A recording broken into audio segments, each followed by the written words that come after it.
Assalamualaikum dan selamat sejahtera. Selamat petang. Okey, hari ini saya nak share sedikit info ataupun DIY buat siapa-siapa yang nak pasang mini oil catch tank. Okey, kalau kita tengok dekat enjin ni, mungkin ada yang tak perasan kedudukan oil catch tank sebab dia mini, dia sangat-sangat kecil. Dia bukan oil catch tank yang besar gabak duduk kat mana-mana, tak ada. Dia kecil saja, dia sangat kecil. Iaitu ini. Okay, nampak?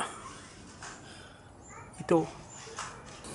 Oil catch tank ni dipasang pada breeding hose yang disambung antara cylinder head pergi kepada intake turbo. Tujuan dia untuk memerangkap wap minyak yang terhasil di dalam enjin yang akan keluar kat sini, dan wap minyak tu biasanya akan masuk ke turbo, dan ini akan menyebabkan turbo jadi kotor, berminyak, berkeladak. Okay, oil catch tank ni dia akan perangkap wap minyak tu, jadi udara sahaja yang melalui ni dan masuk ke turbo, tak ada kotoran minyak. Okay, dia simple. Hose masih menggunakan hose original, hose asal. Tak perlu beli hose custom ataupun beli hose potong kaki, potong meter untuk modified. Sebab kat sini ni nak U-turn kat sini ada shape, nanti nak masuk susah. Jadi memang pakai hose original.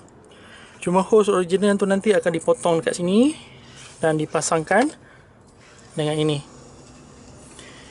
oil catch tank mini. Ataupun sebenarnya benda lah ni adalah water trap untuk kompresor angin, tapi dia dui fungsi dia boleh digunakan juga untuk perangkap minyak, wap minyak. Okey, potong pada kawasan mana yang kita rasa sesuai nak letak. Saya letak dia dekat celah bracket ni. Okey, kat celah ni. Jadi dia duduk diam-diam kat sini. Apabila berlaku blow by di dalam enjin, gas tu terperangkap di dalam crankcase dan dia perlu keluar. Jadi dia akan keluar melalui nipple kat cylinder head ni. Okey, blow by ni adalah gas pembakaran. Dan sewaktu gas ni nak keluar, dia akan tarik sekali wap minyak yang meruap di dalam crankcase. Sebab minyak bila panas dia akan meruap sedikit. Jadi wap minyak tu akan masuk hose ni, pergi kepada oil catch tank ni dan terperangkap kat sini. Dia berkumpul kat dalam ni. Jadi yang keluar dan masuk pada inlet turbo hanyalah gas dan udara sahaja. Tak ada wap minyak. Jadi wap minyak tu datang ke turbo, mengotorkan turbo.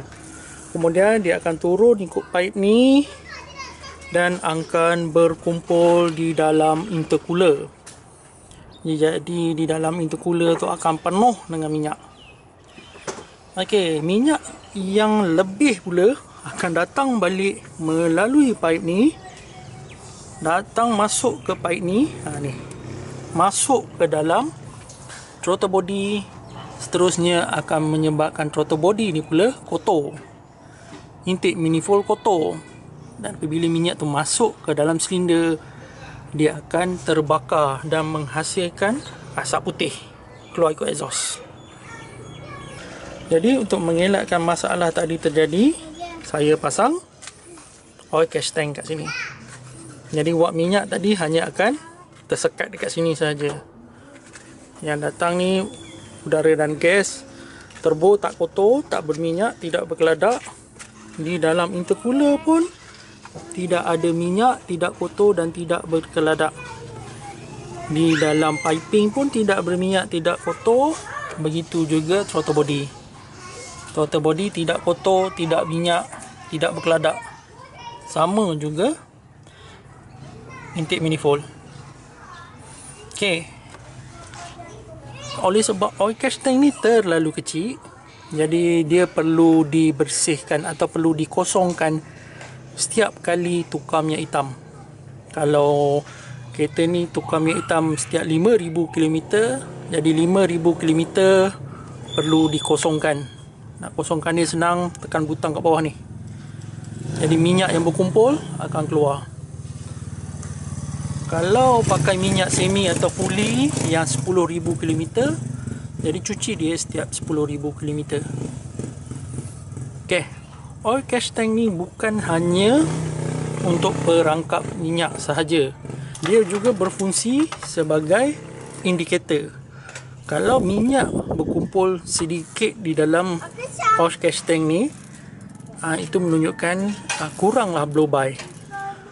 Tapi kalau minyak berkumpul banyak di dalam oil catch tank ni, ini menunjukkan blow by itu dah semakin teruk.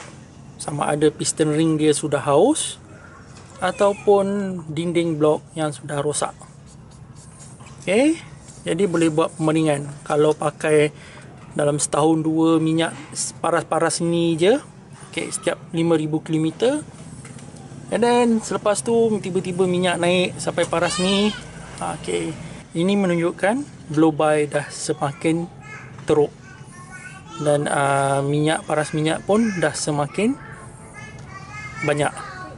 Okey, itu satu indikator. Indikator kedua, okey, penggunaan minyak yang tidak sesuai. Sama ada minyak terlalu cair ataupun terkena minyak tiruan. Okey, normal, katakanlah normal setiap 5,000 km atau 10,000 km minyak dia dekat sini saja. Okey, tiba-tiba korang tukar pakai minyak lain, brand lain atau yang terkena yang tiruan, minyak dia automatik akan jadi penuh di dalam ni. Sebab minyak tiruan atau minyak kualiti rendah, dia mudah meruap. Bila dia meruap, dia akan berkumpul di dalam oil catch tank. Jadi kalau tiba-tiba korang tengok oil catch tank korang ni penuh dengan minyak, maksudnya minyak tu sama ada minyak tu low grade ataupun minyak tiruan. Okey. Jadi oil catch tank ni ada beberapa fungsi lah. Dia bukan hanya untuk perangkap minyak je. Dia juga berfungsi sebagai indikator. Alright. Video hari ni pendek je. Cerita mengenai oil catch tank ni je. Jadi siapa-siapa nak beli, boleh beli macam ni, boleh pasang macam ni, simple. Potong hose dekat sini je. Okey, potong hose. Oil catch tank ni saya beli dekat Shopee. Lebih kurang, saya dah lupa lah, belah-belah ringgit kot harga dia. Dia akan datang dua nipple kat ujung ni dan ujung ni. Okey. Nanti contoh saya cabut jap. Oh dah. Nipple ni agak ketat lah. Bila dah cucuk masuk nak cabut tak boleh. Jadi nak proses nak cuci dia, nak keluarkan minyak tekan sini. Tapi kalau nak cuci dalam dah hitam sangat, pusingkan je. Okey, dia pusing je, dia boleh cabut, boleh cuci, pasang balik.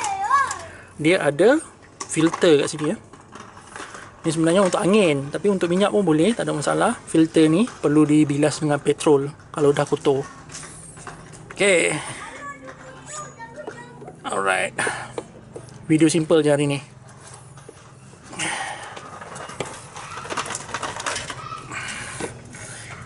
Jadi harap dapat memberi sedikit info pada semua.